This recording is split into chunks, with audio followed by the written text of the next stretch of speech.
Blaze time. आप जानते हैं आज सुबह से हम इसके बारे में एक कैंपेन चला रहे थे कि जो मजदूर वापस ट्रेन पे आ रहे हैं उनसे टिकट क्यों लिया जा रहा है, और उसके बारे में जिस तरह का क्लैरिफिकेशन आया और जो टोटल कंफ्यूजन फैला उसके बारे में हमने सोचा कि नहीं, एक छोटा सा फेसबुक लाइव करके इस कंफ्यूजन को दूर करने की जरूरत है। तो ये वो सामान्य वाला फेसबुक लाइव नहीं है जो कि हम करते हैं जिसमें कोई एक विषय लेते हैं, उस विषय पे लंबी चर्चा करते हैं। ये वैसा नहीं है, ये सिर्फ एक बेसिक फैक्ट को क्लैरिफाई करने के लिए है, क्योंकि उसके बारे में इतना कंफ्यूजन फैलाया गया है, उसके बारे में इतनी तरह की बातें कही गई हैं कि अब सब लोगों के मन में नहीं कुछ हो गया, नहीं शायद सुलझ गया, शायद मामला हो गया है, इस तरह की बातें चल रही हैं, जबकि ऐसा कुछ नहीं हुआ है। सच्चाई ये है कि सरकार की तरफ से आज भी, अब मैं बात कर रहा हूं इस समय भी, बिल्कुल स्पष्ट है कि सरकार गरीब मजदूर से, जो कि इतना परेशान है, जिसने किसी तरह से लॉकडाउन की अवधि निकाली है और उसके बाद अब सोच रहा है कि मैं अब घर जा पाऊंगा, उससे सरकार आज भी पैसा वसूल रही है। लेकिन इसके बारे में बहुत कंफ्यूजन फैला दिया गया है। फैक्ट क्या है, हमने सोचा कि वो फैक्ट आपके सामने रखें। अगर आपके मन में कोई प्रश्न हो, पहले बात सुन लीजिएगा, उसके बाद कोई प्रश्न हो जरूर प्रश्न पूछिएगा, क्योंकि आज सुबह से इतने प्रश्न चल रहे हैं। किसी के मन में ये प्रश्न है कि नहीं भाई, सरकार तो कह रही है कि 85% तो हम दे रहे हैं, प्रॉब्लम क्या बची है। कोई कह रहे हैं कि नहीं नहीं, अब तो बिहार सरकार ने कह दिया पैसा हम देंगे, तो दिक्कत क्या बची है। कोई कहता है कि अरे रेलवे तो कह रही है कि ट्रेन का टिकट तो स्टेशन पे मिल ही नहीं रहा, तो फिर प्रॉब्लम क्या है। सारी बात कंफ्यूजन है, जानबूझकर ऐसा झूठ फैलाया गया है, ऐसे मकड़ जाल में सबको फंसा दिया जाता है कि साधारण बात पूछना हम भूल जाते हैं। और इस वक्त जो मानवीय त्रासदी हो रही है, आप बताइए इससे बुरी बात क्या हो सकती है कि कोई व्यक्ति जो 6 हफ्ते से किसी तरह से घर में, अपने मुंबई में अपनी चौल में, कहीं किसी शहर की छोटी सी कोठरी में, किसी स्लम में, किसी एक कमरे में 5 लोग ठहरे हुए हैं, और जिनको परसों लगा कि हाँ भाई अब हमें जाने का मौका मिलेगा, और आज सच्चाई पूरी सामने आती है कि एक तो उनको शायद मौका ही नहीं मिलेगा, और दूसरा उनको अगर मौका मिलेगा तो उन्हें अपनी जेब से पूरा किराया देना पड़ेगा। अब मैं आपको व्यवस्थित रूप से बताता हूं बात क्या है, किस तरह से इस पे कंफ्यूजन फैलाया गया और हकीकत क्या है। आप जानते हैं शुरू से हम लोग मांग कर रहे हैं कि रेलवे से लोगों को वापस भेजा जाए। लोग फंसे हुए हैं, इतने सारे लोग, 2-3 तरह के लोग फंसे हुए हैं। एक तो वो लोग फंसे हुए हैं जो बाई चांस कहीं ट्रेवल कर रहे थे, किसी बिजनेस के काम से भोपाल से त्रिवेंद्रम गए थे, अचानक वहां अटक गए, फंस गए। ये यात्री लोग हैं, सैलानी लोग हैं, टूरिस्ट कम है, लेकिन बिजनेस के तमाम पारिवारिक कामों से लोग आते हैं। तो ये वो लोग हैं जो कि रिलेटिवली बेटर ऑफ लोग हैं, लेकिन किसी कारण से फंस गए। दूसरे वो हैं जो गठरी अपनी सर के ऊपर लेके बाहर निकले थे कि बस अब मुझे मौका मिलेगा, मैं जाऊंगा। रास्ते में पुलिस ने पकड़ लिया, कहा कि रिलीफ कैंप में रहो, तुम बाहर नहीं जा सकते। तीसरे और सबसे ज्यादा वो हैं जो कि अपने घर में जो कमरा लिया हुआ है किराए पे, जो घर लिया हुआ है, मजदूर लोग हैं जो वहां पे काम कर रहे हैं, वहां बैठे हुए हैं, और वो मजदूर लोग बाहर जाने का जिनको कोई अवसर नहीं मिल रहा है, जो अभी भी इतने समय से अटके हुए हैं और जो इंतजार कर रहे हैं कि अब कब मौका मिले मुझे वापस घर जाने का। मुझे बिहार जाना है, यूपी जाना है, झारखंड जाना है, उड़ीसा जाना है, बंगाल जाना है, ज्यादा लोग यहीं से आए हैं। तो ये 3 तरह के लोग हैं। परसों खबर ये आई कि भाई रेलवे ने फाइनली, केंद्र सरकार ने अब ट्रेन चलानी शुरू कर दी है। बहुत अच्छी बात साहब, हम सबको अच्छा लगा। हम में से कुछ लोगों ने बधाई भी दे दी कि चलिए देर से फैसला लिया लेकिन सही फैसला लिया, ये अच्छा काम किया। चलिए बढ़िया बात है साहब, हमने इसके बारे में कहा। ट्रेन को चली भी, खबर आई सबसे पहले वहां तेलंगाना से छत्तीसगढ़ के लिए एक ट्रेन चली, फिर पता लगा राजस्थान से उत्तर प्रदेश के लिए ट्रेन चली, फिर पता लगा दक्षिण भारत से भोपाल मध्य प्रदेश के लिए ट्रेन चल रही है। तो अच्छा हुआ। अब सवाल यह आता है कि हमने सबने माना कि ऐसी परिस्थिति में, ऐसे संकट में, जब सरकार लोगों को ट्रेन की सुविधा दे रही है, ऐसे क्राइसिस के समय, जबकि लोगों को के पास कोई रास्ता नहीं है, ये लोग कोई टूरिज्म के लिए थोड़ी जा रहे हैं, फंसे हुए लोग हैं जिनको जबरदस्ती रोक के रखा गया है, और इनको लगता है, इनको क्लियर है कि अब इनके पास कोई नौकरी नहीं है, रोजगार नहीं है, और ऐसे में वापस घर जाना चाहते हैं। ऐसे में स्वाभाविक है, सबने सोचा कि ऐसे में सरकार मुफ्त में सब सुविधा अरेंज करेगी। यही काम सरकार ने उन लोगों के साथ किया था जो कि भारतीय विदेश में फंसे हुए थे। ध्यान है, आपने सुना होगा, चीन से फ्लाइट आई थी ऐसे भारतीयों को लेके, ईरान से फ्लाइट आई थी, मिडिल ईस्ट से आई थी, इटली से फ्लाइट आई थी। इस फ्लाइट का खर्चा किसने दिया था? उन लोगों ने जो फ्लाइट में चढ़ के आए थे ना। इन सब का खर्चा भारत सरकार ने दिया था। अगर आप एक व्यक्ति, एक भारतीय हैं जो कि इटली में फंसे हुए हैं, तो भारत सरकार ने कहा ठीक है भाई, तुम फंसे हुए हो, तुम्हारे को भारत लाने का खर्चा हम देंगे। मिनिस्ट्री ऑफ एक्सटर्नल अफेयर, विदेश मंत्रालय ने दिया था। तो सबने सोचा कि वे रेलवे कर रही है तो रेलवे भी शायद ऐसा करेगी। तब आके सच्चाई आनी शुरू हुई, सच्चाई खबरें ये आनी शुरू हुई कि नहीं, रेलवे तो पहले उन सब लोगों को क्या किया जा रहा है, सरकार उनको इकट्ठा कर रही है, कह रही है कि हाँ भाई, तुम्हें उड़ीसा की ट्रेन कल मिल जाएगी, अब तुम्हें उसके लिए 650 रुपए जमा करवाने होंगे, पैसे जमा करवाओ और तुम जाओ। जिन्होंने पैसे जमा करवा दिए वो ट्रेन में चढ़ गए, और खबर आई, जैसे भिवंडी से खबर आई कि जब जो लोग पैसा जमा नहीं करवा सके उनको कहा गया नहीं, तुम ट्रेन में नहीं चढ़ सकते, 100 लोग वापस चले गए। तब सबका दिमाग ठनका कि ये हो क्या रहा है। तब रेलवे की गाइडलाइंस पढ़ी, और गाइडलाइन में बिल्कुल साफ साफ लिखा हुआ है, मेरे हाथ में है, रेलवे डिपार्टमेंट की गाइडलाइन है। गाइडलाइन के अंदर बिल्कुल स्पष्ट रूप से लिखा हुआ है कि इसके सेल ऑफ टिकट, बिल्कुल स्पष्ट लिखा हुआ है, सेल ऑफ टिकट। इन ट्रेन को कहा जाता है श्रमिक स्पेशल ट्रेन्स, और कहा गया है कि जो राज्य जहां से ट्रेन चलनी है वो राज्य बताएगा कि कितने लोग इसमें सफर करेंगे, और उसमें कहा गया है कि कम से कम कि 1200 के करीब लोग एक ट्रेन में चढ़ सकते हैं। और उसमें रेलवे टिकट को प्रिंट करेगा, रेलवे प्लेटफॉर्म के ऊपर टिकट बेचेगा नहीं, टिकट को प्रिंट करके वो राज्य सरकार के हाथ में पकड़ा देंगे, और राज्य सरकार से कहेंगे कि ये रही 1000 टिकट हमने आपको दे दी, 1000 टिकट का आप हमारे को 500 के हिसाब से पैसा दे दो। अब आप उनसे कैसे वसूलो ये आप जानो, और स्पष्ट लिखा है। तो टिकट प्लेटफॉर्म पे नहीं मिलेगा, राज्य सरकार, अगर महाराष्ट्र सरकार, और एग्जैक्टली यही हुआ, महाराष्ट्र से ट्रेन चल रही थी, महाराष्ट्र सरकार ने लोगों से कहा कि ठीक है, ट्रेन टिकट आपको स्टेशन पे नहीं मिलेगा, स्टेशन में वही लोग जा पाएंगे जिनको हम इंडिकेट करेंगे, सेलेक्ट करेंगे और भेजेंगे। और भेजने के लिए आप पहले इतना हमारे को हमने आइडेंटिफाई किया आपकी रिक्वेस्ट के बेसिस पे, अब आप हमें इतना पैसा दे दीजिए, आप जाइए। लिखा हुआ स्पष्ट, local state government authorities shall hand over the ticket to the passengers cleared by them and collect the ticket fare and hand over the total amount to railways. बिल्कुल साफ लिखा हुआ है कि रेलवे सीधा लोगों से नहीं लेगा, क्योंकि नहीं चाहते कि भीड़ हो जाए स्टेशन में। हम आपको 1000 टिकट दे रहे हैं, आप जाके उन लोगों से पैसा ले लीजिए और पैसा हमारे को दे दीजिए। तो साफ बात है, लोगों से टिकट लिया जा रहा है। कितना टिकट लिया जा रहा है? एग्जैक्टली वही जो कि उस ट्रेन में पहले लिया जाता था। इसको सुपरफास्ट ट्रेन मान लिया गया है, और सुपरफास्ट ट्रेन का जो भी भाड़ा था स्लीपर क्लास का, वो भाड़ा लिया जा रहा है, ऊपर से 50 रुपए और लिए जा रहे हैं खाने पीने और इन तमाम सुविधाओं के नाम पे।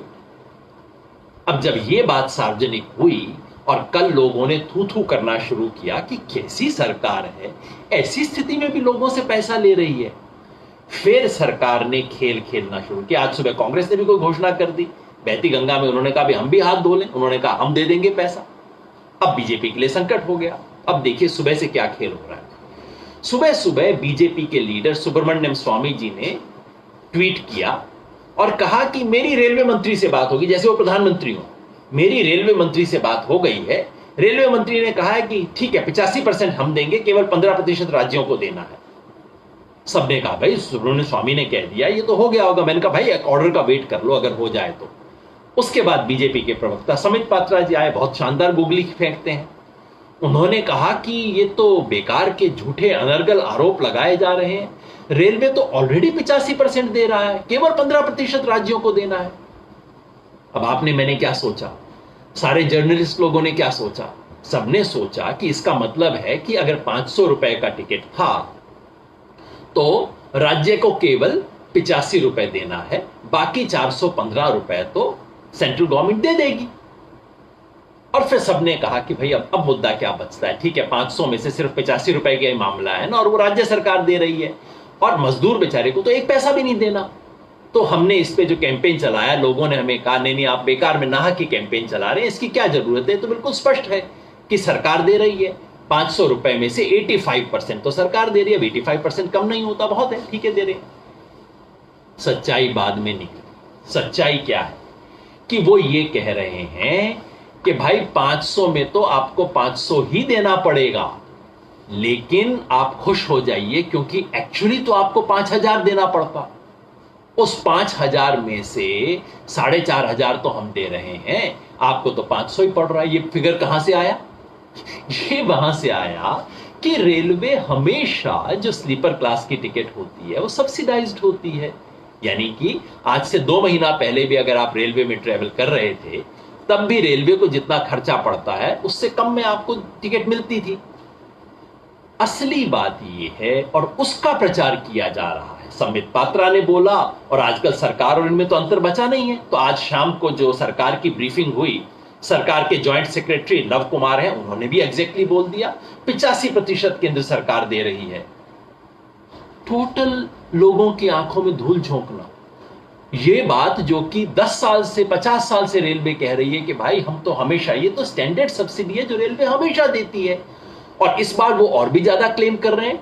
सब्सिडी 40-45% होती है जो रेलवे दे रही है, लेकिन अब ये कह रहे हैं कि साहब हमारी ट्रेन वापस तो खाली आएगी, इसलिए इसको 85 गिनो। सारा गणित मन का है। असली बात ये है, जिस मजदूर को लॉकडाउन से पहले उस ट्रेन में बैठने के लिए 500 रुपए देने पड़ते थे, उसको आज भी 500 रुपए देने पड़ेंगे। कोई बदलाव नहीं आया है। नहीं देगा वो तो वो ट्रेन में बैठ नहीं सकता। सिर्फ आपकी आंखों में धूल झोंकने के लिए, और इस तरह के झूठ के प्रचार का तंत्र बन गया है कि बस ऐसा धूल झोंक दो, मीडिया के अंदर चलती रहेगी, लोग इधर उधर बहस करते रहेंगे, कोई सवाल नहीं पूछेगा। तो ये बीजेपी वालों से, प्रचार करने वालों से 2 साधारण सवाल मैं पूछना चाहता हूं, आप भी पूछ लीजिएगा। पहला, बाकी सब भूल जाइए, 85, 15, ये वो साधारण सी बात है जी, कि सूरत से भुवनेश्वर जाने के लिए लॉकडाउन से पहले जो टिकट था, क्या आप उतना ही पैसा ले रहे हैं या कि उससे कम पैसा ले रहे हैं? उत्तर बिल्कुल स्पष्ट है, एग्जैक्टली उतना ही लिया जा रहा है। उससे 50 रुपए फालतू ही लिया जा रहा है, कम नहीं लिया जा रहा। अगर कोई व्यक्ति दिखाने को तैयार है, हम अपना कैंपेन वापस ले लेंगे। अगर सरकार ये कहती है कि देखो पहले सूरत से भुवनेश्वर जाने का टिकट ये था, अब हमने 85% कम कर दिया, आधा कम कर दिया है, बताएं तो सही। पहली बात। दूसरा, अगर कोई व्यक्ति टिकट नहीं दे सकता, मजदूर है, अभी सर्वेक्षण हुआ, मैंने आपको बताया था, आधे से ज्यादा लोगों के पास 100 रुपया भी नहीं बचा इन मजदूरों के पास, और सरकार उनसे मांग रही है 500, 700, 800 रुपए, जो कि 1000 किलोमीटर जाने का खर्चा होता है। अगर वो नहीं दे सकता तो क्या वो ट्रेन में चढ़ पाएगा? उत्तर है बिल्कुल नहीं।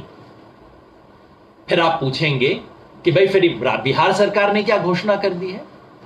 बिहार सरकार ने यह घोषणा की है कि आप ट्रेन में पैसा देके चढ़ जाइए, वापस बिहार आ जाइए, आने के बाद आपको हम क्वारंटाइन करेंगे, 2 हफ्ता बैठाए रखेंगे, उसके बाद जाते वक्त हम आपके पास रीएम्बर्स कर देंगे, आपको हम उतना पैसा दे देंगे जितने की टिकट आपने खरीदी थी।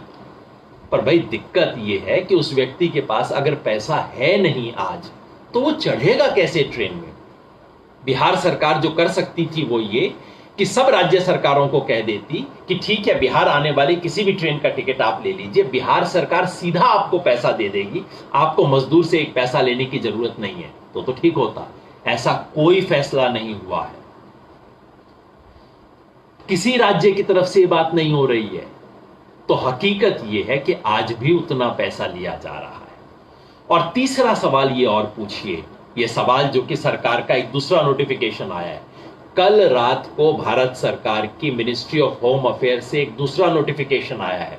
वो नोटिफिकेशन क्या कहता है? वो कहता है कि दरअसल आप तो चढ़ ही नहीं सकते। सरकार कह रही है, ध्यान है क्या हुआ था पहले शुरू में? यूपी बॉर्डर पे लोग इकट्ठे हो गए थे, फिर सरकार ने इंस्ट्रक्शन दिया था, दिल्ली सरकार को डांटा था और कहा था नहीं नहीं नहीं, इन सब के लोगों के लिए चढ़ने के लिए नहीं है।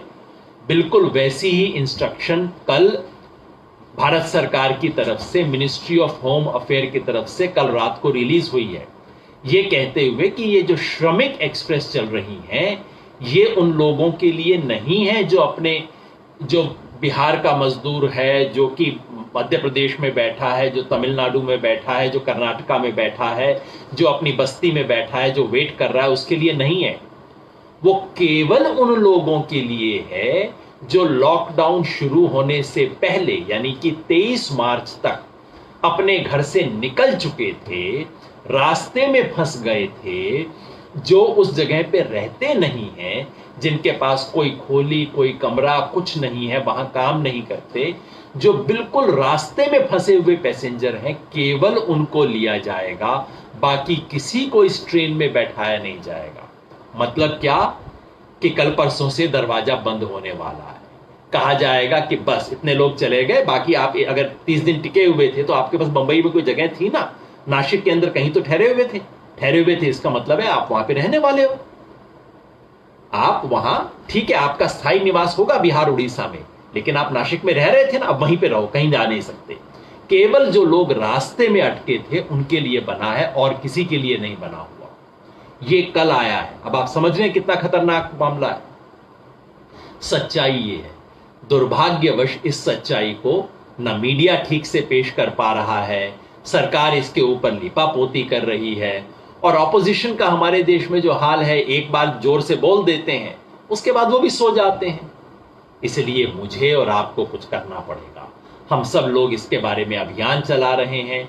आप सब लोग जो फेसबुक पे हैं, ट्विटर पे हैं, व्हाट्सएप तो इस्तेमाल करते ही होंगे, एक साधारण सा सवाल पूछिए, बार बार पूछिए, और साधारण सी मांग हम कर रहे हैं, फ्री ट्रेन्स फॉर वर्कर। ये ट्विटर, ये इसका हैशटैग भी हम यूज कर रहे हैं, फ्री ट्रेन्स फॉर वर्कर, यानी कि ये मजदूर जिस अवस्था में है, कम से कम इस आपातकाल में तो उसको बिना पैसा लिए घर पहुंचाना चाहिए। फ्री ट्रेन्स फॉर वर्कर, 4 को अंग्रेजी में जो 4 के अंक में लिखते हुए, ये आप देखेंगे यहाँ फेसबुक पे भी हमने लगाया हुआ है। इस हैशटैग को लेते हुए आप ट्वीट कीजिए, सवाल पूछे जाते हैं, सवालों का जवाब देना होगा। हाँ, एक बात का और जवाब दे दूं आपको, वो कहते हैं अगर ऐसा होगा तो ट्रेन बहुत भीड़ हो जाएगी स्टेशन के अंदर। इतना भीड़ थोड़ी कर सकते हैं हम ट्रेन स्टेशन के ऊपर, इसकी कोई जरूरत नहीं है, बिल्कुल बेकार की बात है। हर राज्य में राज्य सरकारों ने मजदूरों से लिस्ट बनवाई है कि भाई आप कहाँ के रहने वाले हो, आपको कहाँ जाना है, आपको ट्रेन से जाना है, बस से जाना है, कैसे जाना है, लिस्टें ऑलरेडी बनी पड़ी हैं। तो सरकार सिंपली इतना करे जैसा अब कर रही है कि भाई इन 1200 लोगों का नंबर आया है, केवल ये 1200 लोग स्टेशन में आएंगे और उनको 0 रुपए की टिकट पकड़ा दी जाए। वो टिकट तो पकड़ाई जा सकती है, और जो सिर्फ टिकटधारी है वही घुसेंगे। घुसने के लिए लिमिट बनानी है, लेकिन लिमिट पैसे के आधार पे हो, इसका तो कोई कारण नहीं है ना। 0 रुपए का टिकट क्यों नहीं इशू कर सकते आप? हमेशा किया जाता है, पहले भी किया गया है, क्यों नहीं किया जा सकता आज? ये सब हो सकता है, लेकिन हकीकत ये है कि नियत नहीं है। बिल्कुल साफ साफ रेलवे बोर्ड के चेयरमैन ने डिक्लेरेशन दिया है, साफ उन्होंने कहा है कि हमारा निर्णय है कि हम इसको मुफ्त नहीं करना चाहते, नहीं तो बहुत लोग आ जाएंगे, हम उनको कैसे हैंडल करेंगे। मैंने तरीका बता दिया कैसे हैंडल करेंगे। मतलब यह है कि ऊपर से नियत नहीं है। ध्यान होगा आपको, हम बार बार कह रहे हैं जिसके पास राशन कार्ड नहीं है उसको राशन दे दीजिए, नहीं दिया गया। बार बार कह रहे हैं कि जहां स्कूल के अंदर मिड डे मील बनता है वहां खाना खिला दीजिए, लंगर दे दीजिए, नहीं दिया गया। बार बार कह रहे हैं ट्रेन फ्री कर दीजिए, नहीं किया गया। तो दोस्तों, वक्त है कुछ सवाल पूछने का। सवाल ये है, अगर कुवैत से आने वाले, चीन से आने वाले, ईरान से आने वाले भारत के नागरिक थे जिनको मुफ्त में हवाई जहाज में आप ला रहे थे, तो भाई ये कोयम्बटूर से आने वाला ये हैदराबाद से आने वाला ये क्या भारत का नागरिक नहीं? ये क्या बिहार का नागरिक है, उड़ीसा का नागरिक है? बिहार सरकार उसकी है, उड़ीसा सरकार उसकी है, तो भाई भारत सरकार किसकी है? उसकी नहीं है क्या? सवाल ये होता है कि ये इंडियन रेलवेज क्या भारत की है, भारतीय रेलवे है, या कि इसको कोई प्राइवेट कंपनी चला रही है जो मुनाफा गिन रही है कि भाई मेरे को मुनाफा नहीं है, मैं तो नहीं चढ़ाता लोगों को? क्या ऐसा कर सकती है इंडियन रेलवे? इसको ऐसा परमिट किया जा सकता है? और सवाल यह है दोस्तों कि वो देश जो कहता है कि हम चांद पे जा रहे हैं, हम मंगल ग्रह पे जा रहे हैं, अगर वो देश अपने मजदूर को ऐसी विकट स्थिति में, ऐसी इमरजेंसी में अगर मुफ्त त्रिवेंद्रम से उड़ीसा नहीं पहुंचा सकता, त्रिवेंद्रम से जलपाईगुड़ी नहीं पहुंचा सकता, तो लानत है। फिर काहे को हम ये स्पेस मिशन चलाते हैं, काहे को हम ये बड़ी बड़ी बातें करते हैं? छोड़ दें चांद और मंगल की बात, पहले जलपाईगुड़ी पहुंचा दीजिए ना, वो बहुत बड़ी बात होगी। गोरखपुर पहुंचा दीजिए, बड़ी बात होगी, वो कर देंगे, उसके बाद चांद और मंगल की बात कर लीजिएगा। तो ये तथ्य सबके सामने आने चाहिए। इन तथ्यों को सामने रखने के लिए मैंने ये बात कही। अगर आपके मन में कोई प्रश्न हो तो आप जरूर पूछ लीजिए, अगर कोई प्रश्न आ रहे हो, लेकिन मैंने अपनी तरफ से तमाम प्रश्नों का उत्तर दे दिया है और ये बिल्कुल सरकारी डॉक्यूमेंट पर आधारित है। याद रखिए, सिर्फ लंबी चौड़ी किसी चर्चा में मत उलझिए, सिर्फ 3 सवाल पूछिए। नंबर 1, लॉकडाउन से पहले जितना टिकट था, क्या उससे सस्ता टिकट इस टाइम चल रहा है स्लीपर क्लास का? नंबर 2, अगर कोई मजदूर पैसा नहीं दे पा रहा है तो क्या फिर वो ट्रेन में चढ़ पाएगा? नंबर 3, क्या वो तमाम मजदूर जो अपने घर जाना चाहते हैं, क्या वो श्रम एक्सप्रेस में चढ़ पाएंगे? उत्तर बिल्कुल साफ है, नहीं नहीं। पहले का है कि हां, किराया एग्जैक्टली आज भी उतना है, सब बातें भ्रमित करने के लिए है। दूसरा ये है, अगर जो पैसा नहीं दे पाए वो नहीं चढ़ पाएगा। और तीसरा ये है कि नहीं, सब लोगों को अलाउ भी नहीं किया जाएगा। कल परसों से दरवाजे भी बंद करने की सरकार ने तैयारी कर ली है। एमएचए का सर्कुलर इसके बारे में आ चुका है कि सब लोगों को अलाउड नहीं है। अब एक ही रास्ता, ये नहीं चलेगा, ये अलाउड नहीं है। So free trains for workers, इस हैशटैग को लेके आप सब ट्वीट कीजिए, सवाल पूछिए। अगर आप अपनी ये बात वर्कर्स तक पहुंचा सकते हैं, उनसे कहिए वो वीडियो बना के बताएं कि देखिए उनके साथ क्या हो रहा है। वो वीडियो बना के प्रधानमंत्री से पूछें, रेल मंत्री से सवाल पूछें, चिट्ठी लिख के पूछें। सच्चाई देश के सामने आनी चाहिए। ऐसी विकट स्थिति में भी सरकार जो कर रही है, मेरा मन करता है ये श्रम की ट्रेन नहीं है, ये तो शर्म की ट्रेन है। शर्म आनी चाहिए हमें देश के नाते इस पे जो कर रहे हैं। और मुझे विश्वास है हम सब लोग मिलके इस सच्चाई को सामने लाएंगे, इसका पर्दाफाश करेंगे। मीडिया के साथियों से भी आग्रह है कि इस सिंपल फैक्ट को क्लैरिफाई कर दीजिए ना आप, क्यों इस बात को कंफ्यूजन में रहने देते हैं, ताकि सरकार को सच का सामना करना पड़े। आपने